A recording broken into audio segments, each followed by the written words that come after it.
Hello everyone, welcome back to my YouTube channel Badala classes second grade second paper subject science, जिसमें अपना molecular biology का topic चल रहा था डीएनए का अपन डायग्राम भी कल अपन देख चुके हैं। आगे अपन को क्या देखना है कि रेप्लिकेशन ऑफ डीएनए का रेप्लिकेशन कैसे होता है। तो रेप्लिकेशन क्या होता है? रेप्लिकेशन का मतलब होता है कि एक डीएनए से दो डीएनए का फॉर्मेशन होना, वो रेप्लिकेशन कहलाता है। प्रतिलिपिकरण, अपने जैसी प्रतिलिपि बनाना, वो कहलाता है रेप्लिकेशन।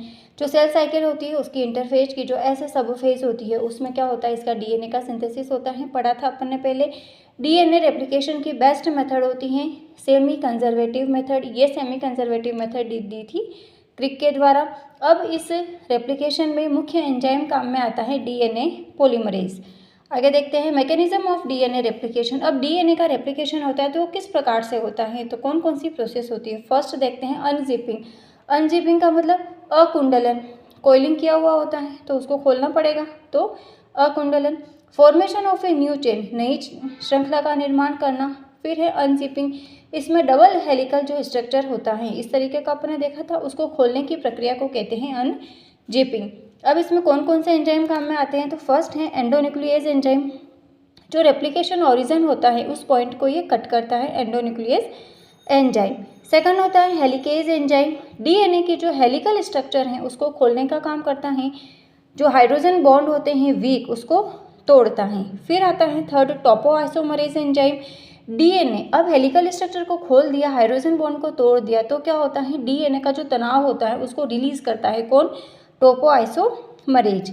एसएसबी प्रोटीन डीएनए की खुली हुई चेन के जो फ्री एंड होता है उसको रिकॉइल होने से रोकता है। वापस इस प्रकार की कोइलिंग नहीं हो पाती है, इसको रिकॉइल होने को रोकता है कौन, एसएसबी प्रोटीन। अब ये एनजिपिंग था। इस प्रकार का डीएनए होता है डबल हेलिक्स। एंडोन्यूक्लियस एंजाइम, इसके यहाँ पर कट किया जिसको निक फॉर्मेशन कहते हैं या कट सिंपल लैंग्वेज में। फिर हेलिकेज, हेलिकेज का क्या काम था, वीक हाइड्रोजन बॉन्ड को ब्रेक करना और एक वाई लाइक स्ट्रक्चर बनता है।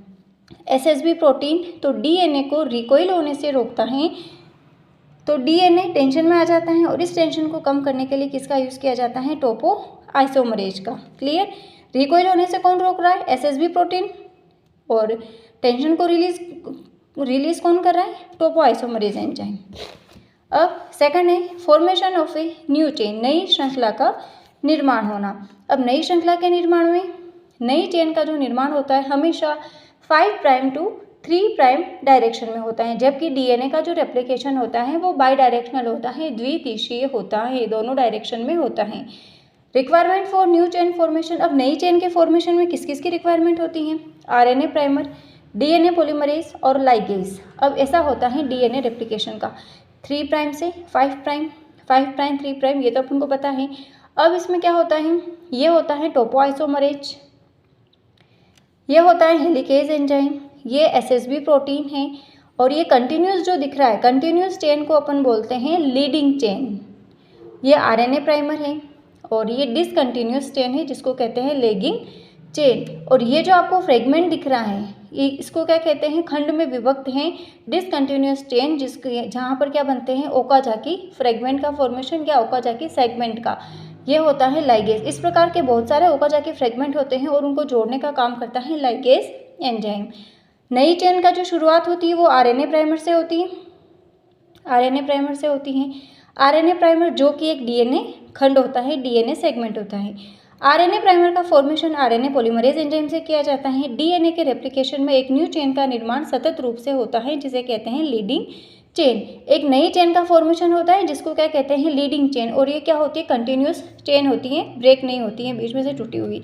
जबकि दूसरी जो न्यू चेन का निर्माण होता है वो असतत रूप से होता है, डिसकंटिन्यूस रूप से होता है, जिसको कहते हैं लैगिंग चेन। लैगिंग चेन में जो सेगमेंट बने होते हैं उसको क्या कहते हैं, ओकाजाकी फ्रेगमेंट। एक ओकाजाकी फ्रेगमेंट या सेगमेंट जो होता है वो 60 से 70 न्यूक्लियोटाइड से मिलकर के बनता है, और एक ओकाजाकी सेगमेंट को आपस में जोड़ने का वर्क करता है डीएनए लाइगेज एंजाइम। तो इन एंजाइम से क्वेश्चन अपना बनता है।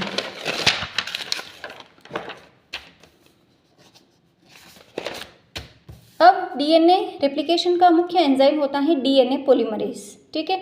डीएनए का रेप्लिकेशन जो होता है वो सेमी कंजर्वेटिव टाइप का होता है। इसकी जो जानकारी है वो मैथ्यू मैसेल्सन व स्टोल के ई कोलाई पर किए गए थे और इन्होंने हल्के और भारी नाइट्रोजन के जो रेडियो एक्टिव एलिमेंट्स थे 14N व 15N का यूज़ करके इन्होंने सिद्ध कर दिया था। तो अपन को थोड़ा सा ये ध्यान रखना है। डीएनए पॉलीमरेज एंजाइम 3 टाइप का होता है, polymerase first, DNA polymerase second और डीएनए पॉलीमरेज थर्ड।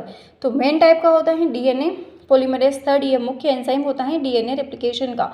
तो डीएनए पॉलीमरेज फर्स्ट का क्या काम होता है, जो न्यू चेन है उसके फॉर्मेशन के पश्चात आरएनए जो प्राइमर था उसको हटाना, उसको रिमूव करना। पॉलीमरेज सेकंड का काम होता है नई बनी जो चेन है उसमें प्रूफ रीडिंग का वर्क करना। DNA polymerase third DNA replication का मुख्य एंजाइम है, क्योंकि नई बनने वाली जो श्रृंखला होती है न्यूक्लियोटाइड सीरीज में फॉस्फोडाइएस्टर बॉन्ड बनाने का वर्क करती हैं। तो ये अपन ने क्या देखा है, रेप्लिकेशन ऑफ डीएनए। कल अपन देखेंगे पॉलिंड्रोमिक डीएनए क्या होता है। तो मिलते हैं कल की क्लास में। Thank you.